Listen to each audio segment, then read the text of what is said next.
Supreme court के TET के आदेश का साइड इफेक्ट आना शुरू हो गया है। जी हां, हेडमास्टर में पदोन्नति पर हाई कोर्ट ने रोक लगा दी है, क्योंकि पुराने नियमों के आधार पर पदोन्नति की प्रक्रिया की जा रही थी। अर्थात बिना टेट के पदोन्नति हो रहा था, जिसके वजह से कोर्ट ने रोक लगा दी है। विस्तार से बात करेंगे। साथ ही नए हैं चैनल से जुड़ेंगे, चैनल को सब्सक्राइब करेंगे।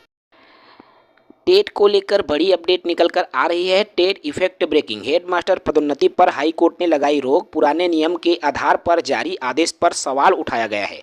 छत्तीसगढ़ हाई कोर्ट ने बस्तर संभाग में जारी हेडमास्टर के जो पदोन्नति आदेश है उस पर रोक लगा दी है। कोर्ट ने पाया कि आदेश निरस्त हो चुके 2019 नियमों के तहत जारी किया गया था, जबकि 2036 के नए नियम पहले ही लागू हो चुके हैं। अर्थात आपको पता है 13 फरवरी को नए राजपत्र प्रकाशित हो गए हैं। उसके बाद अब जितनी भी पदोन्नति हो या सीधी भर्ती की प्रक्रिया हो, नए नियमों के आधार पर होना है। लेकिन जो हेडमास्टर के पद पर पदोन्नति हो रही थी वह पुराने नियम के आधार पर हो रही थी।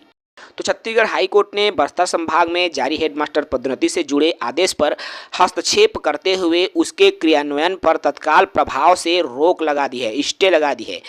यह आदेश 23 मार्च 2026 को जारी किया गया था, जिसे कोर्ट ने प्रथम दृष्टया त्रुटि पाया है। अदालत का मानना है कि यह जो पदोन्नति आदेश है जारी जो किया हुआ है, पदोन्नति आदेश निरस्त किए जा चुके 2019 के नियमों के आधार पर जारी किया। अर्थात जो पदोन्नति आदेश जारी हुआ है वह 2019 के नियमों के आधार पर जारी हुआ है, जबकि राज्य में नए पदोन्नति नियमावली अर्थात छत्तीसगढ़ राजपत्र 13 फरवरी 2026 से प्रभावी हो चुकी है। इसलिए इस पर जो है रोक लगाया गया है। आगे बात करें, इस पर अदालत में जो याचिकाकर्ताओं की प्रमुख दलीलें रहीं, याचिका में पदोन्नति आदेश को कई आधार पर चुनौती दी गई है।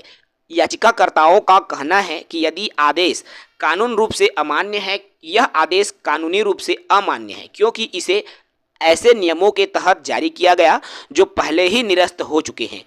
इसके अलावा उन्होंने यह भी तर्क दिया कि नई 2026 नियमावली में शिक्षक पात्रता परीक्षा टेट के अनिवार्य योग्यता के रूप में शामिल किया गया है, जबकि जिन शिक्षकों को पदोन्नति दी गई है उनमें से कई टेट उत्तीर्ण भी नहीं हैं। याचिकाकर्ताओं ने यह भी कहा कि यदि यह प्रक्रिया शिक्षा का अधिकार अधिनियम आरटी एक्ट, साथ ही साथ एनसीटी के नियम और सुप्रीम कोर्ट के 2025 के महत्वपूर्ण फैसले बनाम भारत संघ के विपरीत है, अर्थात जो फैसले हैं नियम हैं उनके विपरीत पदोन्नति आदेश जारी कर दिया गया है। उक्त फैसले में सर्वोच्च न्यायालय ने स्पष्ट किया था कि बिना टेट योग्यता के शिक्षकों को पदोन्नति का अधिकार नहीं दिया जा सकता। तो ये प्रमुख रीजन रहा। तो इस पर कोर्ट ने क्या रुख दिया है? दोनों पक्षों की दलीलें सुनने के बाद हाई कोर्ट ने प्रथम दृष्टया याचिकाकर्ताओं के तर्कों को गंभीर मानते हुए पदोन्नति आदेश के संचालन और क्रियान्वयन पर रोक लगा दी है। कोर्ट ने यह संकेत दिया है कि मामले में नियमों के पालन को लेकर गंभीर प्रश्न उठ रहे हैं, जिनकी विस्तृत सुनवाई आवश्यक है। तो इसका ये अर्थ निकल कर आ रहा है साथियों कि जो है अब बिना टेट के पदोन्नति मुश्किल नजर आ रहा है। क्यों? क्योंकि जो हेडमास्टर के पद पर पदोन्नति की गई वो पुराने नियमों के आधार पर की गई। चूंकि 13 फरवरी को नए नियमावली आ चुका है, राजपत्र जारी हो चुका है, साथ ही साथ सितंबर 2025 को जो टेट की अनिवार्यता, चाहे वो सीधी भर्ती हो या पदोन्नति हो, सुप्रीम कोर्ट के डिसीजन है, जिसके वजह से पूरे भारत देश में 25-30 लाख से भी अधिक शिक्षक, सहायक शिक्षक साथी जो है अपने अधिकारों के लिए लड़ रहे हैं, टेट के लिए लड़ रहे हैं। और इसी कड़ी में अब ये भी बातें निकल कर आ रही है कि अब बिना टेट के पदोन्नति संभव नजर नहीं आ रहा है। अगर कोई संभाग बिना टेट के यदि पदोन्नति करती है तो जाहिर सी बात है, जैसा कि हेडमास्टर में हुआ है, उन जगहों पर भी जहां बिना टेट के पदोन्नति आदेश जारी होता है, स्टे मिलने की, स्टे लगने की संभावना बनी हुई है। फिलहाल इस वीडियो में इतना ही।